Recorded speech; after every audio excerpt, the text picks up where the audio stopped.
Buenas, mi nombre es Oscar López, soy estudiante de la Universidad Magdalena en técnico procesos de gestión pública territorial.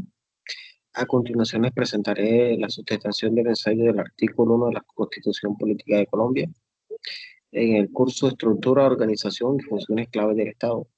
El tutor Carlos Julio Torres Peña.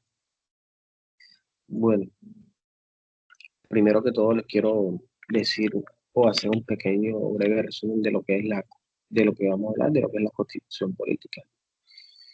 La Constitución Política de Colombia, también llamada Carta Magna o Carta Fundamental, es la ley máxima y suprema de un país o estado. En ella se especifican los principales derechos y deberes de sus participantes y define la estructura y organización del Estado.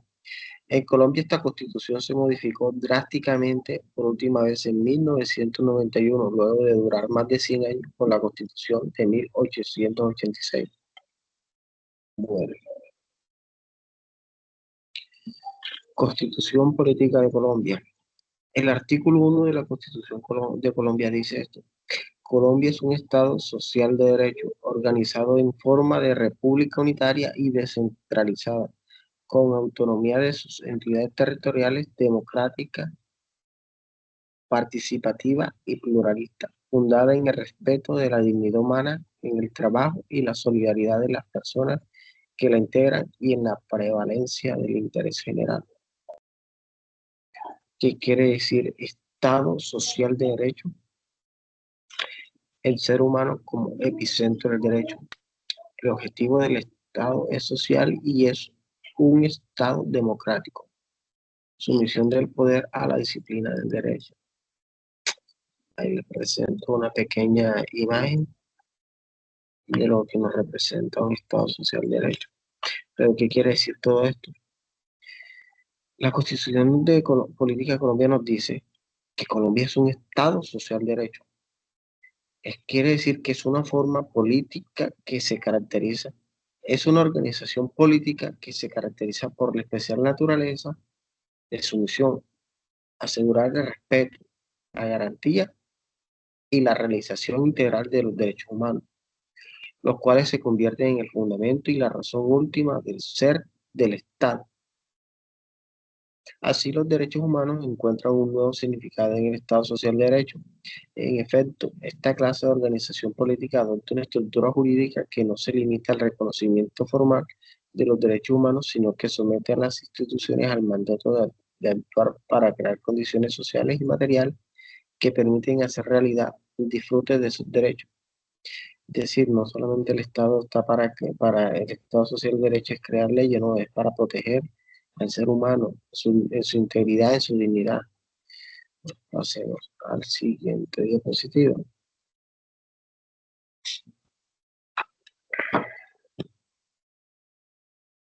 República unitaria y descentralizada. Significa que el poder político y la responsabilidad se dividen entre el gobierno nacional y los gobiernos territoriales. Unitaria es el gobierno nacional y descentralizada serían los entes territoriales. Esos entes territoriales son departamentos, municipios, distritos. La descentralización busca equilibrar la toma de decisiones y el acceso a recursos entre diferentes niveles de gobierno. ¿Qué quiere decir esto? Un Estado unitario es donde el poder está concentrado y existe un solo centro de poder político que extiende su accionar a lo largo de todo el territorio del respectivo Estado. Colombia, al ser un Estado unitario, todos los individuos de los demás territorios obedecen una misma y única autoridad regidos bajo las mismas leyes, pero con la facultad de decidir. Aquí en Lima observamos el mapa de la República de Colombia, un escudo en todo el centro que representaría lo que es una república unitaria. O sea, tenemos el poder está concentrado en un solo centro, pero tenemos la facultad de que también es descentralizada. La descentralización puede ser definida como un principio fundamental del Estado colombiano que consiste en la asignación política y administrativa de competencias y funciones y funciones autoridades locales para que la ejerzan en su propio nombre y bajo su propia responsabilidad. La autonomía de las entidades territoriales se plasma en la capacidad. Cuando hablamos de esto, podemos decir que es descentralizada porque le da facultad a unos entes para que tengan la capacidad de tomar decisiones. Es decir, aquí en la imagen observamos donde está la casa de Nariño, digamos, y a su lado la descentralización, que son los entes que tienen capacidades de tomar decisiones, pero a continuación profundizaremos un poquito más en eso. Aquí dice autonomía de las entidades territoriales.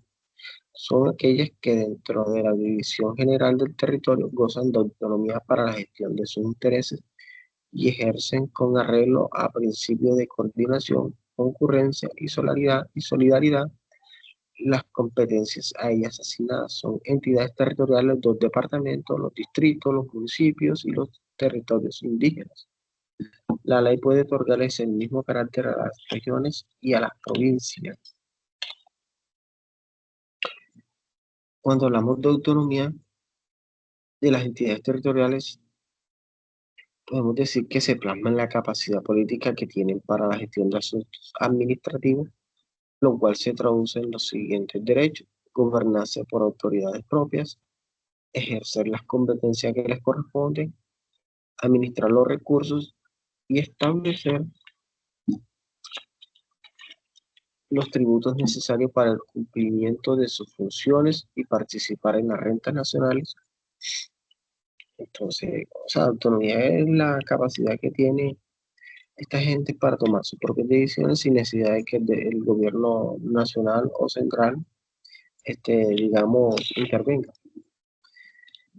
Bueno, las entidades territoriales facilitan la participación de la nación en la vida pública aprovechando los recursos de mejor manera. Bueno, podemos decir que, por ejemplo, una entidad territorial es un departamento que está dirigido en este caso, digamos, por un gobernante. En Colombia existen 32 departamentos, serían 32 gobernantes, que a su vez también están dirigidos por lo que serían los señores de la Asamblea. Estas personas son elegidas por medio del derecho al voto. Seguimos con la siguiente diapositiva. Democracia participativa y pluralista. El poder de tomar decisiones que posee el gobierno se fortalece mediante la participación ciudadana, teniendo voz y voto, y se admite la coexistencia de distintos grupos étnicos y sociales con intereses y marcos ideológicos diferentes. ¿Qué quiere decir esto? Tenemos que la democracia es un pilar fundamental en la estructura del Estado colombiano. Esto se traduce en un sistema político donde el poder emana del pueblo y se ejerce a través del sufragio. Principalmente Colombia es un Estado democrático que también nos ofrece lo que es la democracia participativa, que es esencial para fortalecer la democracia. Garantiza que la toma de decisiones políticas refleje la voluntad popular. Un ejemplo de participación o democracia participativa es el sufragio, el derecho al voto, o el plebiscito. Ahora mismo se está hablando mucho de lo que es el cabildo abierto. Esos son ejemplos de participación democrática. Y cuando hablamos de democracia pluralista, hablamos de una expresión de reconocimiento del carácter diverso que tienen los miembros de toda sociedad. Expresión del reconocimiento del carácter de diverso que tienen todos los miembros de toda sociedad. Pluralismo es el concepto usado para describir una característica esencial de las sociedades en general y de cualquier sociedad en particular, que todas ellas poseen rasgos propios que las distinguen entre sí, que sus miembros viven y poseen diferencias sustanciales y que estos rasgos y características les conceden identidades particulares a grupos e individuos. Estos pueden ser políticos, culturales o religiosos. En Colombia existe una diversidad tanto cultural, política y religiosa. ¿Qué quiere decir esto? Que en Colombia, el artículo 1 de la Constitución Política nos dice que tenemos una democracia pluralista, es decir, que a pesar de que habemos diferentes cultos, diferentes culturas o diferentes pensamientos políticos, todos somos iguales, todos tenemos los mismos derechos y la misma libertad de expresarnos. Bueno, aquí sigo con la siguiente diapositiva, que son unas referencias que utilicé para crear esta diapositiva, pero sí quiero hacer una pequeña conclusión para finalizar. El artículo 1 de la Constitución Política de Colombia establece las bases sobre las cuales se edifica el Estado colombiano a través del reconocimiento como un Estado social de derecho, democrático, pluralista y respetuoso de los derechos humanos. Se busca garantizar un desarrollo integral para todos los ciudadanos. Estos elementos son esenciales para promover una convivencia pacífica y armoniosa en un país diverso como Colombia. Es decir, el artículo 1 de Colombia es la base de todo, el comienzo, el inicio, donde nos dice que tenemos los derechos que tenemos, cómo somos y cómo nos regimos. Muchísimas gracias.